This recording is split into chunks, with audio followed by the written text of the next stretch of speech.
affaire bi moom asalaamaaleykum mbokk yi c'est bon ça marche pas balaa ñuy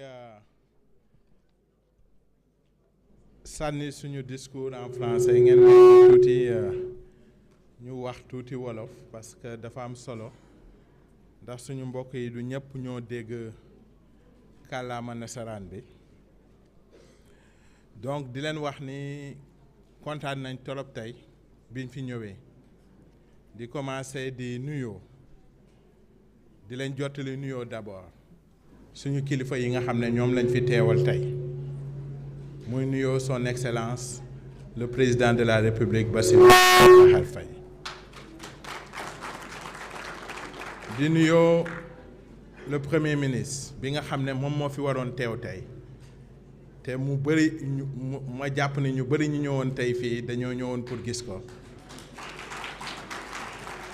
mu ngi leen di nuyu di leen ziar di jéggalu ci nu mu fi ñëwul ndax contrainte de dernière minute di leen jottali nuyu aussi suñu kilifa au niveau du ministère son excellence monsieur Cheikh Niang qui est le ministre des Affaires étrangères et des Sénégalais de l'extérieur et de l'intégration africaine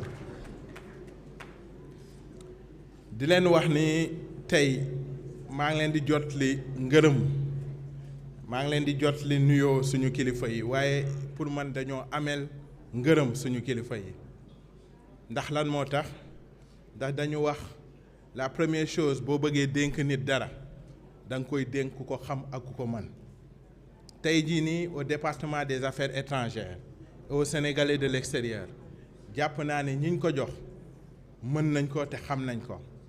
Je vais commencer par son excellence Cheikh Niang 30 ans à l'extérieur du Sénégal nekk Sénégalais de l'extérieur donc censé savoir les problèmes des Sénégalais de l'extérieur. Je veux parler de mon frère malgré son jeune âge 21 ans à l'extérieur donc ku la gën a xam diaspora amul fii ci dëkk bi évidemment par moi-même qui a fait aussi 22 ans en tant que Sénégalais de l'extérieur. Khoureychi bi ñu koy doog a nommé loolu on ne le dit pas assez et c'est extrêmement important il faut ngeen xam ne FAISE fi mu toll nii Khoureychi defagu fi 1 an vous vous rendez compte il n'a même pas fait encore 1 an il a fait juste 8 mois au niveau du FAISE bi ñu koy doog a nommé mu ñëw sestement avant même que le décret ne sorte je vais faire une confidence ici ñu waxtaan ñu ne ko ma ne ko de affaire bi tout le monde sait la perception au niveau de FAISE mooy nit ñi dañ daan jël xaalis bi dem te duñu fay ma ne ko ton défi majeur sera de changer la perception auprès des Sénégalais ñu xam ne bu ñu jëlee xaalis bi dañ ko war a fay parce que c'est des fonds revolving ndax plus ñuy fay ñeneen di mën a am. Mon frère, tu n'as pas fait 1 an mais je suis prêt à te dire que tu as relevé ce défi-là. Parce que actuellement le recouvrement que le FAISE a fait, je vous garantis, si le gouvernement fait un peu d'effort, on ne donnera pas moins de 1 milliard aux Sénégalais de l'extérieur à travers FAISE. Donc liggéey bi rafet na comme ni ma la ko waxoon au début vous pouvez toujours compter sur nous. Nous avons les mêmes objectifs et je pense que en tout cas li ci kanam rawali bët ngeen may ma profité un peu. ci plateau bi pour expliquer quand même liggéey bi nga xam ne ñu ngi koy jéem a def au niveau des Sénégalais de l'extérieur parce que Sénégalais de l'extérieur ñetti axe la premier axe bi mooy accompagnement protection et assistance deuxième axe mooy contribution au financement du développement et mobilisation du capital humain et troisième bi mooy gouvernance moom mooy ñu koy yor ak yu ni mel mën naa ci bañ a taxaw mais il y a des efforts considérables qui ont été faits parce que bu ñuy wax contribution au financement du développement Sénégalais de la diaspora dañ daan toog yore seen xaalis war ko indi Sénégal fu ne lañ koy dugal ñu leen di yàqal. Aujourd'hui pour la première fois de son histoire le Sénégal joxe na des leviers clairs yoo xam ne ils permettent aux Sénégalais de la diaspora bu ñu bëggee investir à travers les patriotes bonnes ça c'est quelque chose que le gouvernement a fait et c'est quelque chose à saluer aussi.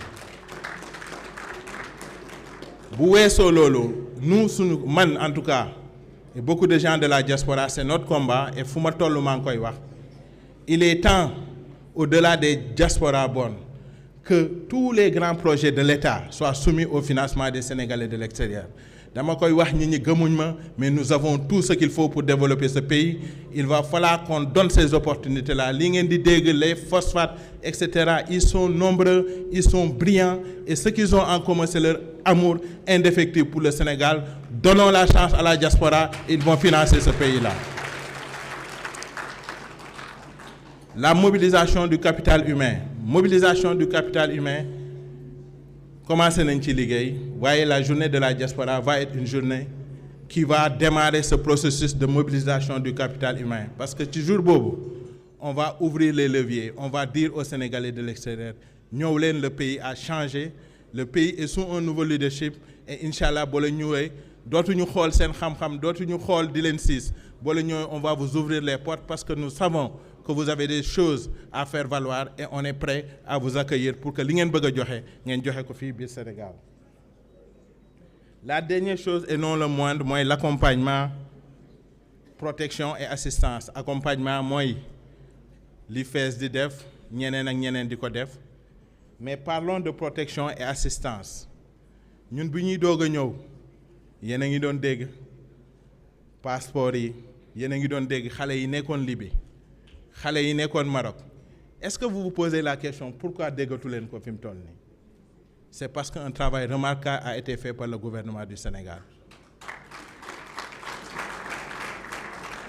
2024 bi ma demee Espagne ma dajeeg les autorités espagnoles ma ne leen le gouvernement sénégalais est sous un nouveau leadership et les jeunes qui portent le Sénégal aujourd'hui, je sais qu'il y a beaucoup de financements qui venaient avant concernant la migration et j'ai l'impression que ñëpp ci captage du financement yooyu lañ nekkoon ma ne leen ñun newuñu ci loolu.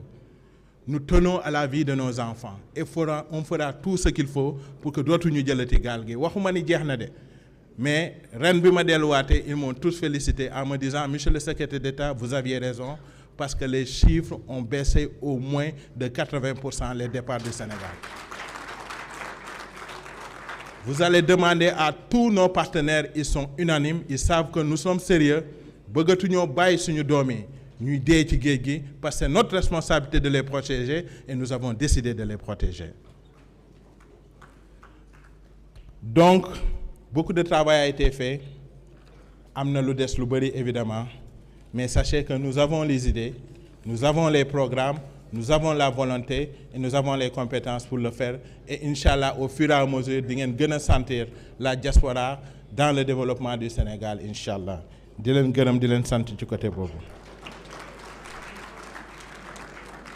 Mesdames et messieurs, honorables mesdames, messieurs les députés, excellences mesdames, messieurs les ambassadeurs, monsieur l'administrateur du FAISE, Khoureyssi Thiam, monsieur Sahid Diallo, directeur général de Ecobank Sénégal, monsieur le secrétaire général adjoint du ministère, monsieur les directeurs généraux nationaux et chefs de service, chers bénéficiaires, chers invités.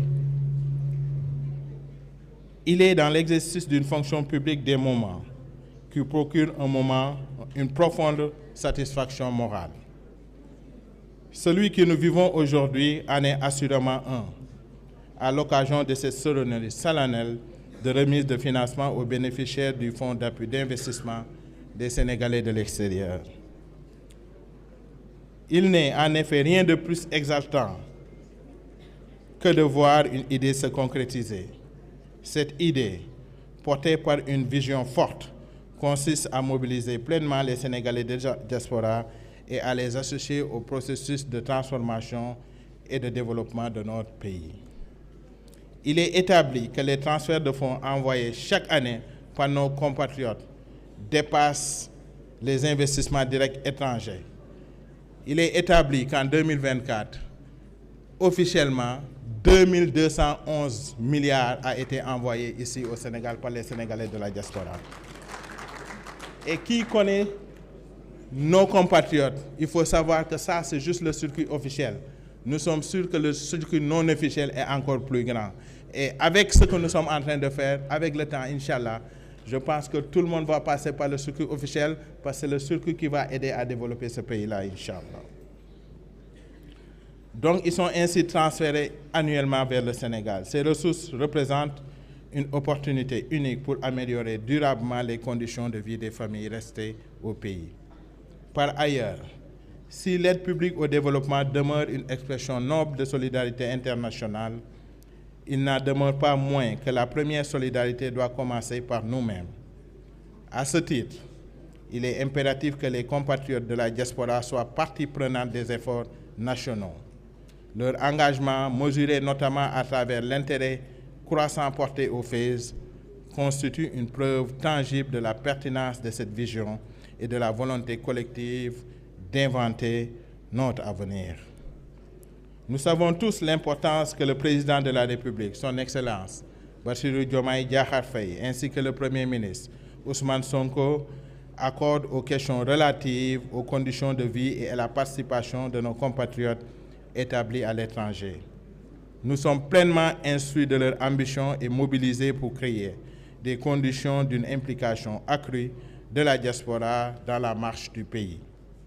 Je rappellerai simplement que l'enveloppe dédiée au financement des projets des Sénégalais de l'extérieur a été significativement renforcée par la présence de la campagne de financement.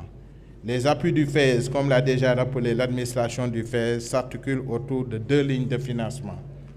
Une première destinée à accompagner les projets portés au Sénégal par nos compatriotes résidant à l'étranger, une seconde spécifiquement dédiée à la valorisation de l'entrepreneuriat des Sénégalais dans leur pays de résidence.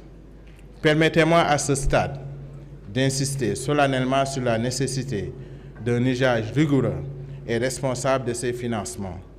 Il en va de la pérennité du fonds, mais également de l'évolution des relations entre l'État et la diaspora. Nous avons procédé il y a quelques instants à la cérémonie de remise des financements et je souhaite féliciter l'administrateur du FAISE, Khoureyssi Thiam, ainsi que l'ensemble des directeurs techniques pour la qualité du travail accompli dans le processus de sélection de dossiers. Je félicite également les bénéficiaires et les invite à s'engager pleinement dans la mise en œuvre de leurs projets, dans le respect de l'argent public qui leur est confié. Le ministère de l'Intégration africaine, des Affaires étrangères et des Sénégalais de l'extérieur accorde une attention particulière au suivi et à l'accompagnement des projets sur le terrain. J'invite, en ce sens, les services techniques à demeurer aux côtés des promoteurs afin de garantir la réussite de leurs initiatives. Notre politique migratoire s'appuie sur un triptyque fondamental: promotion, protection et gestion. C'est dans cet esprit que nous avançons collectivement. Avant de conclure, je voudrais exprimer ma satisfaction quant à l'institution par le président de la République d'une journée nationale dédiée à la diaspora sénégalaise prévue le 17 décembre 2025 à Diamniadio. Elle constitue un moment fort de renaissance nationale, un espace privilégié de dialogue. J'invite chacune et chacun de vous à y prendre part, à partager vos expériences et à contribuer à l'amélioration continue de nos politiques en direction de la diaspora. Donc, je conclus par vous inviter tous, évidemment, à la Journée nationale de la diaspora. Je terminerai par remercier encore une fois nos honorables députés qui n'ont cessé de travailler dans la promotion de cette journée. Notre frère Khoureyssi Thiam sera là-bas. Tout le dispositif concernant les Sénégalais de l'extérieur sera là-bas, Inch'Allah. Je vous remercie de votre aimable attention. Merci, Monsieur le Secrétaire d'État.